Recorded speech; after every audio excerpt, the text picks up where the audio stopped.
ছেলেকেই আঙুল ধরে হাঁটতে শিখিয়েছিল। অভিযোগ, সেই ছেলেরই দুর্ব্যবহারে অনাহারে মৃত্যু বাবার। এই করুণ ঘটনাটি দুর্গাপুর শহরের প্রাণকেন্দ্র সিটি সেন্টারের। জানা গেছে, মৃত বৃদ্ধের নাম সুবোধ রঞ্জন আচার্য, যিনি দুর্গাপুরের মিশ্র ইস্পাত কারখানার অবসরপ্রাপ্ত কর্মী ছিলেন। তার ছেলে রেলের কর্মী। তিনি থাকেন কলকাতার বালির একটি বিলাসবহুল ফ্ল্যাটে। আর বৃদ্ধ বাবা থাকতেন দুর্গাপুরের সিটি সেন্টারের সেল কোঅপারেটিভ এলাকার মধুসূদন দত্ত পথের বাড়িতে। কয়েক বছর ধরে অসুস্থতায় ভুগতে থাকেন সুবোধ বাবু। স্থানীয়দের অভিযোগ, ছেলে কোনোদিন আসতো না বাবার খোঁজ নিতে, তাই স্থানীয়রাই একত্রিত হয়ে সুবোধ বাবুর চিকিৎসা করাতেন। অভিযোগ, ছেলের এই দুর্ব্যবহারেই মৃত্যু হয়েছে বাবার।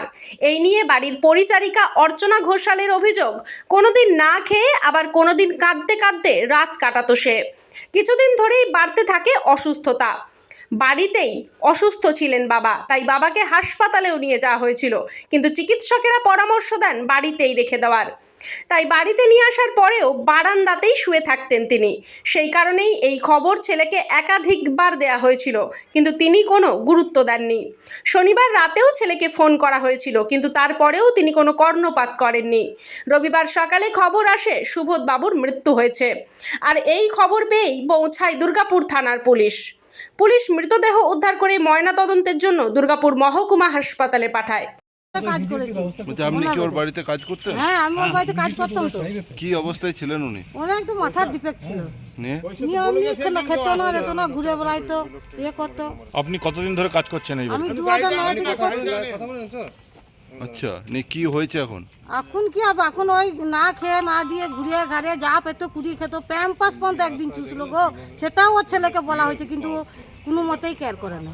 ছেলে দেখতো না? না, ও বলতাম যে ওর গো কি করছে, যা করছে, ও আমি কি করব, করছে তো আপনি ছেড়ে দেন, আপনি ছেড়ে দেন, এইসব কথা বল।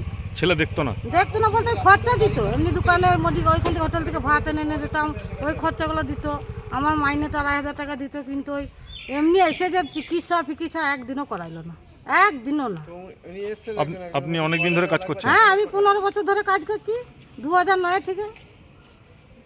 মানে যত্ন করার কেউ ছিল না, না? তো আমি তো ঠিকা কাজ করতাম করে ধরে, তখন ভালো ছিল, রান্না টান্না করে দিয়ে চলে যেতাম। আর যখন লকডাউন হলো তখন থেকে আমি এক বেলাই করতাম। ওই রাতে ছাতু মাতু মেখে দিয়ে যেতাম, খেত থাকতো, একাই থাকতো। আজকে কি দেখলেন? আজকে সব দেখেছেন, আমি তো অন্য বাড়ি রান্না করতে চলে গেছিলাম, তো আমার ছেলে বললো মা দাদুটা আমার আগেছে। তখনই এলাম, আর কোনো বাড়ি গেলাম না, 3-4 বাড়ি রান্না করি।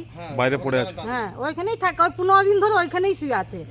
15 দিন ধরে। একবার আমার ছেলে হসপিটালে নিয়ে গেল, ওখানে গিয়ে বাচ্চা কাচ্চা ওই ভালো ভালো পেশেন্টগুলোকেও কামড়িয়ে টামড়িয়ে দিচ্ছিল, নিয়ে বলছে তুমি নিয়ে যাও বাবা। নিয়ে আবার ওখানে শোয়াই দিল, পেটটা পুড়িয়ে গেল রোদ্দুর শুয়ে। দেখুন, আমি পাউডার লাগিয়ে দিয়েছি, পিঁপড়ে লেগেছিলো গায়ে, লক্ষণিকা দাগ দিয়ে মাঝে মাঝে এসে জল টল দিয়ে যেতাম। আর ওই হরলিক্স দেখুন আলমারিতে রাখা আছে, হরলিক্স বিস্কুট।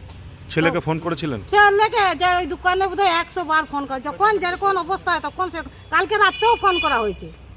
বাবা জল পেরিয়েছে না, গলা ঘর ঘর করছে, 3 দিন ধরে জল ওই দিকে যাচ্ছে না। না, ছেলে কোনো রেসপন্সই বলছে ও যাচ্ছি দেখি স্যারকে বলে ছুটি পাই নাকি।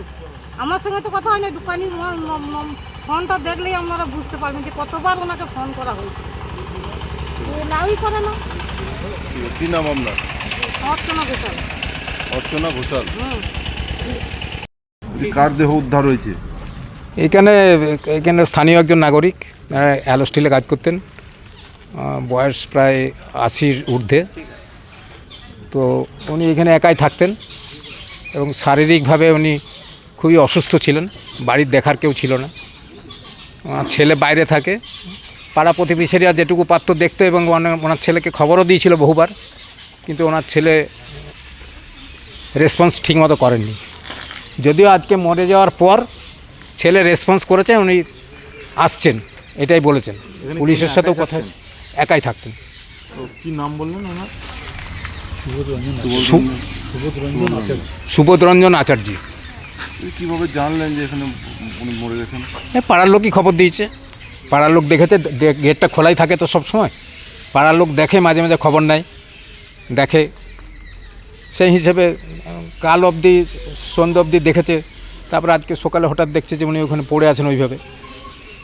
তখন দেখতে গিয়ে দেখে যে মনে হচ্ছে মারা গেছে আন্দাজে। কি কারণে মরলো বলে মনে হচ্ছে?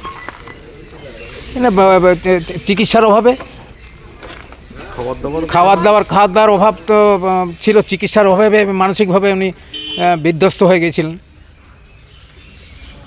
একাকিত্বর জন্য। পুলিশ এসছে? হ্যাঁ, পুলিশ এসছে, পুলিশ খবর পেয়ে পুলিশ সঙ্গে সঙ্গে এসছে। আপনার নাম? পরিমল অগস্তি। ব্যুরো রিপোর্ট, সোজা কথা নিউজ।